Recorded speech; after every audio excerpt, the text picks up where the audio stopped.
Hello everyone, welcome to my YouTube channel. In this video I'm going to show you how you can set data and time in iPhone on your iPhone. So how you can set your time and data. So what you have to do is to go to general, click on general here, and then go to date and time. And here in date and time you have time zone 24 hours, and you have the time, and you can select from here,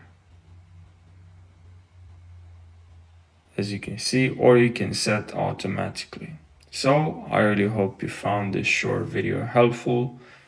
Make sure you subscribe, and if you have any questions for the next video or just suggestions for the next tutorial, let me know in the comment section.